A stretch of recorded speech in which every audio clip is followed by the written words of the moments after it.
My Wife's Movie Club watched BoxTrolls, a 2014 stop-motion animation film starring Ben Kingsley and Ella Fanning. The film starts on a dark and stormy night. A father cries out for his son, a baby cries, and we witness a small monster with a box around its torso running away with a human child. A large man in a tall red hat and coat knocks on the door, requesting to speak to the lord of the manor. He shouts, "Lordship, the unspeakable has happened. We must speak of it immediately." The doors open, revealing a man high on a staircase, dressed in white, with a tall white hat. A box troll has stolen a child, and while this is horrifying, the man in the white hat says, "Let's deal with it in the morning." And the door is closed. The red hat, a pest exterminator named Archibald Snatcher, insists that it is not the worst of it. The box trolls will be coming after our cheeses next. And with that, a dark deal is struck. If Snatcher exterminates all the box trolls, he will be rewarded with a white hat. It's pretty tight storytelling.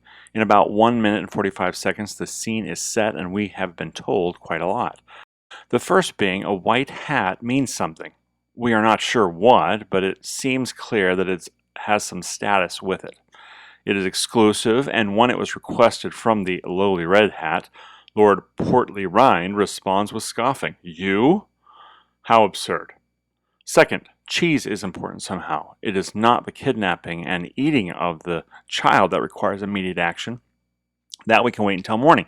It's the thought of losing his cheeses, his goudas, his cheddars, his brie.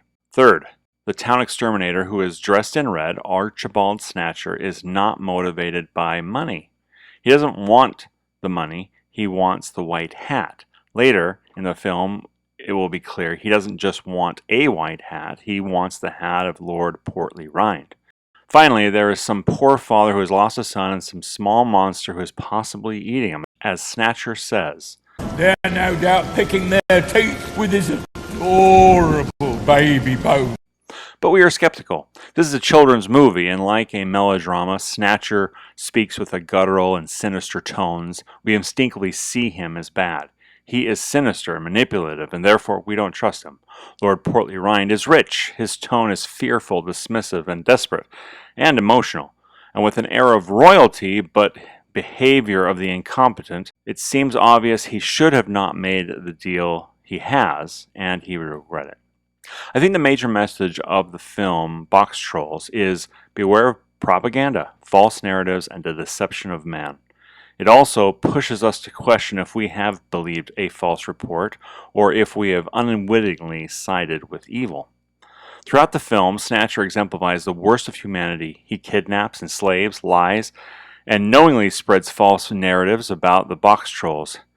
He even goes as far as holding an annual fair where he disguises a woman, Madame Frou-Frou. He tells a frightful story of how the Trubshaw baby disappeared due to the evil box trolls. He plans on using the box trolls for his narrative and then killing the box trolls to gain his white hat. Snatcher is using propaganda to convince the people to fear and loathe the box trolls for his own purposes. Propaganda is telling a lie, even big lies, exaggerating bias, and doing it so much and so often that people repeat it and even believe it. Noam Chomsky said, "That's the whole point of good propaganda. You want to create a slogan that nobody's going to be against and everybody is going to be for. Nobody knows what it means, but it doesn't mean anything." Or, as Aldous Huxley said, the propagandist's purpose is to make one set of people forget that certain other sets of people are human.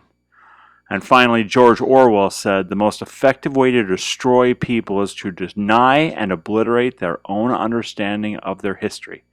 If you are not careful, the newspapers will have you hating the people who are being oppressed and loving the people who are doing the oppressing."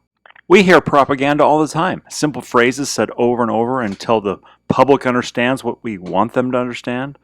Gender pay gap, gender is made up, climate change, insurrection, or something is a threat to our democracy.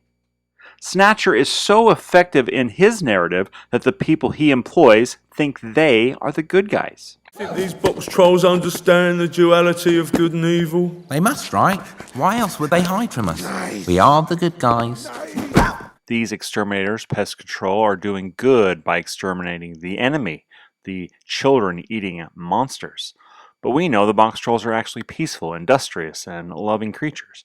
They eat bugs, not boys, and they kidnap children. Well, I mean, they do have the child, eggs, with them. The film doesn't reveal to us why they kidnap the human child until the end of the film. It lets us wrestle with it. Okay, they may not be as bad as Snatcher says, but they kidnapped a child. I mean, that's unforgivable. It's wrong. Despite their gentle nature, they still did wrong. Don't you see yourself saying the same thing about political rivals? They're not all bad, but they're wrong. All propaganda doesn't convince you of everything, but it pushes you to a bias, to a belief. Maybe the trolls are secretly evil. Good doesn't kidnap. I mean, the child is separated from its family and society. Think of the trauma caused the family. And then it is revealed they did not kidnap the child at all. They were given the child by his father in an attempt to save him from Snatcher. None of the narrative was true. None of it. The BoxTrolls are labeled by the boxes they wear, and their names are the objects that appear on the box. Fish, eggs, shoe, wheels, bucket, Sparky.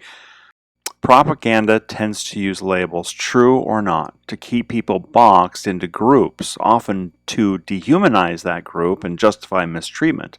Yet there is more than appearances, and in a stunning change, the BoxTrolls don't have to be afraid anymore, and they all leave their boxes to escape destruction, showing us not just that propaganda was wrong, but that they are free, not confined to live in boxes or others' expectations, unless they choose it.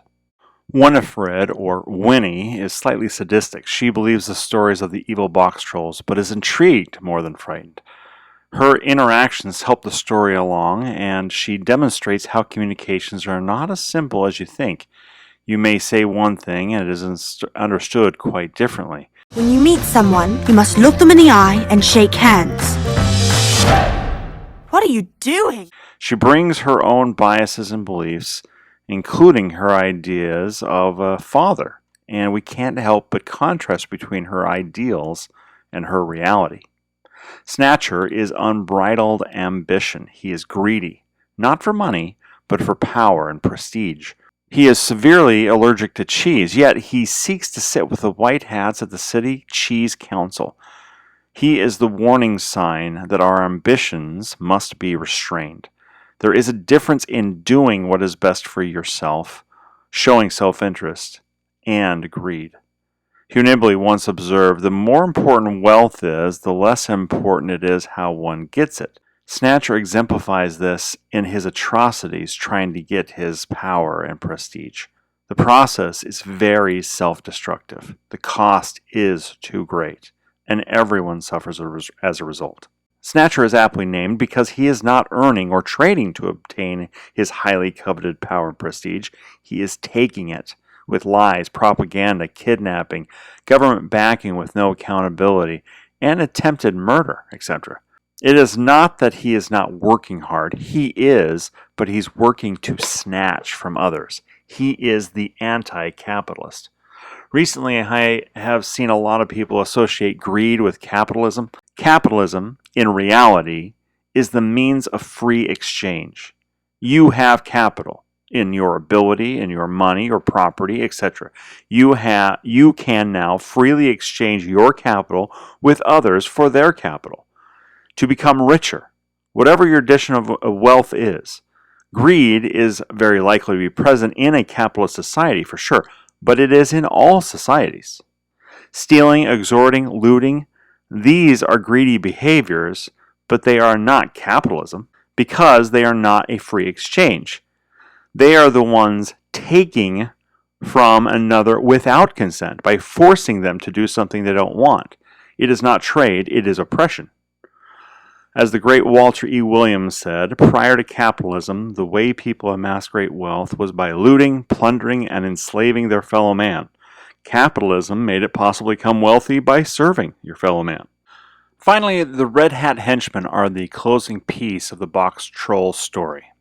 Throughout the film, they have hunted the monsters at the whims of Snatcher, sanctioned by the White Hat leaders. Not only is this film saying beware of hateful rhetoric, propaganda, and bias, it is saying you may already be a victim.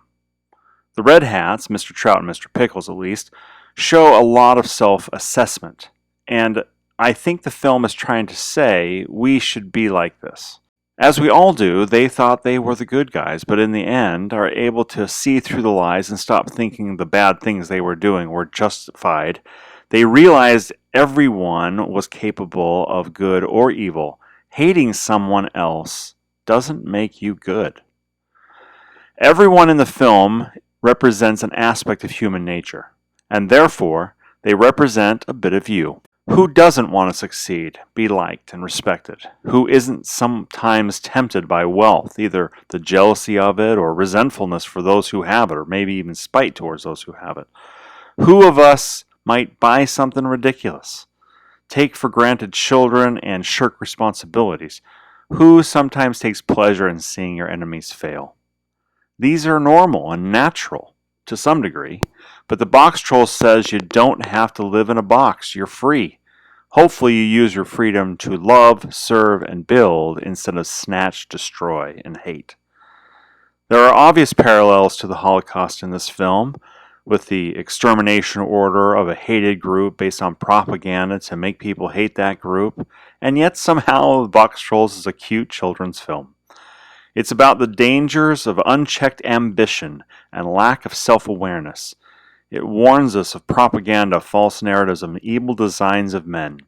It asks us to reflect on our own beliefs and behaviors, and any self-destructive contradictions in our life. It reminds us that we are free to choose. We don't need to stay in boxes, and there is a capacity to good in this world. There's obviously more to talk about, so feel free to comment below, and thanks for watching.